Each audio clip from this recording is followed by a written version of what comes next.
Teaching with Love and Logic.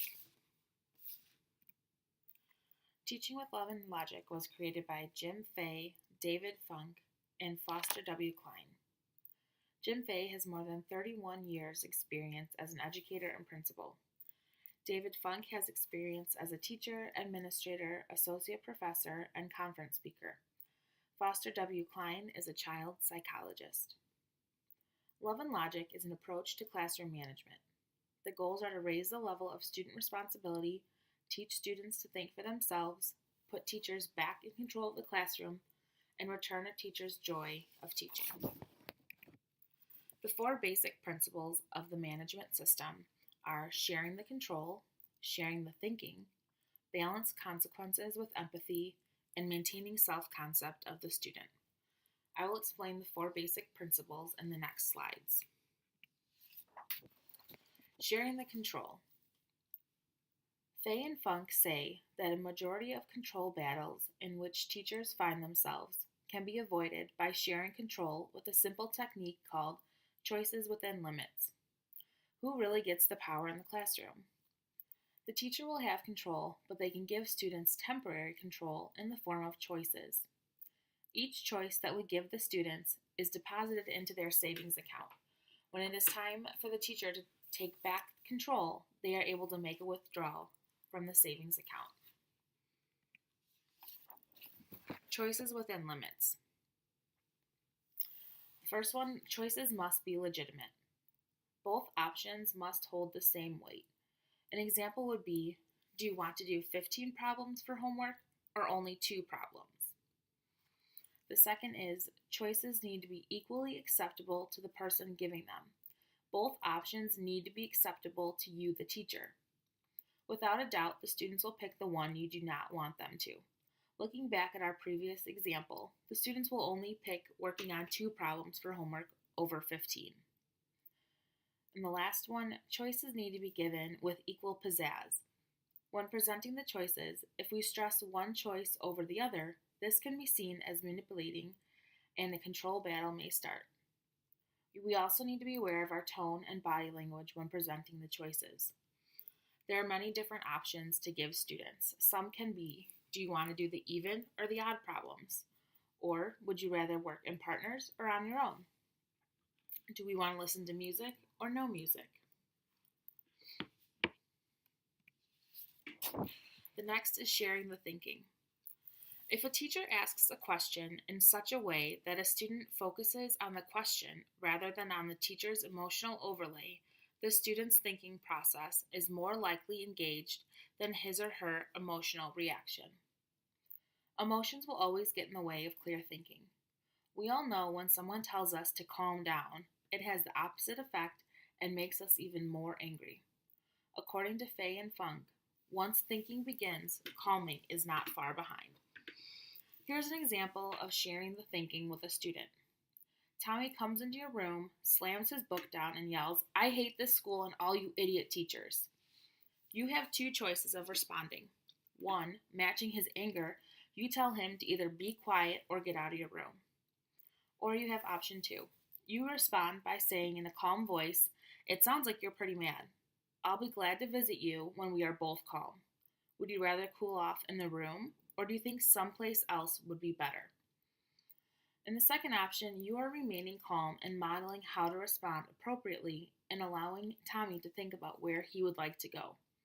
Now Tommy is thinking about where he wants to calm down and not about what just made him angry. These are the magic words and phrases that we can use to help share the thinking with our students. What would you like to happen? Would you like my thinking on that? Is it possible that? How do you feel about that? Is there any chance that? How do you suppose that might work out?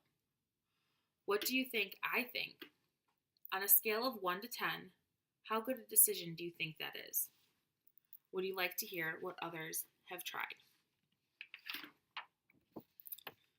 The next is balance the consequence with empathy. The difference between consequences and punishment is where we interpret the pain emanating from. Consequences result in pain coming from the inside. Punishment results in pain coming from the outside. Pain from the outside happens when someone yells, embarrasses us, or imposes various restrictions on us. Pain from the inside, however, happens when we recognize that we are the ones that caused our own pain. When we realize that we caused our own pain, there are only two ways to get rid of the pain. We can either wait until the pain goes away or make a decision to change whatever caused the pain. As teachers, we do not want to be the cause of the pain on the outside of our students. We want our students to recognize that their actions or behaviors have caused a consequence. We can do this by following these 7 steps for administering the consequence.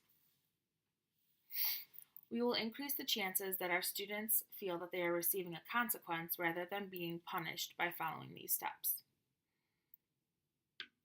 There are 2 ways, the first being that the teacher can develop consequences for the infractions, or the student can suggest ways to solve the problems they create. So the first thing, we need to make the consequence as close to the time and place of the infraction as possible. An example, if the students were throwing food in the lunchroom, the consequence should happen during the lunchtime or in the lunchroom itself. Next, you give the student the opportunity to be involved in the solution/decision making. Have the student come up with a list of solutions. If they are unwilling or unable to think of their own, then it is your job to come up with a few options for them. 3. Administer consequences with calm interest. Remain calm. This will help the student calm down and will not anger them more or place the blame on you. Number 4. Give students the opportunity to develop a new plan of behavior. How will they prevent this action from happening again? This makes the student think about themselves and how they will do things differently.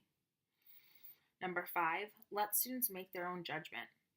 Consequences will force the student to make their own judgment and reflect on their behavior. 6, demonstrate problem-solving techniques. This 7-step process will make them problem solve on their own, or you will be modeling the problem solution for them. This process will allow the student to see that they can resolve their own problems and will leave the student feeling empowered. Maintaining self-concept. Our self-concept has 2 main characteristics. The first, it's fragile and easily broken, and the second, it is conservative and resistant to change. As teachers, we can help develop the self-concept of our students. It's important to understand that a student's self-concept is fragile and easily broken, and conservative and resistant to change. Jim Fay has a 3-legged table paradigm. The first is, I'm loved by the magic people in my life. And when he says that, he's referring to the magic people in our students' lives are those that are involved with the caretaking and learning. The magic people love unconditionally, regardless of our abilities, behavior, or other characteristics. Students who feel this tend to put forth extra effort to maintain their expectations as well as their relationship with the teacher, says Fay. The second is, I know more about my strengths than my weakness. Allowing students to show us what they are good at will help boost their self-concept. The third one, I can handle the consequences of my own behavior. Students who have a high self-concept are able to recognize their inside pain and change their behavior. This allows students to learn from their own consequences. My lesson application. For my lesson, I had my students working on a narrative essay. After I explained the directions, I had them fill out a plot diagram, and then before they were starting to work on the essay, I gave them a few lists of choices. Did they want to type their essay or do they want to print it?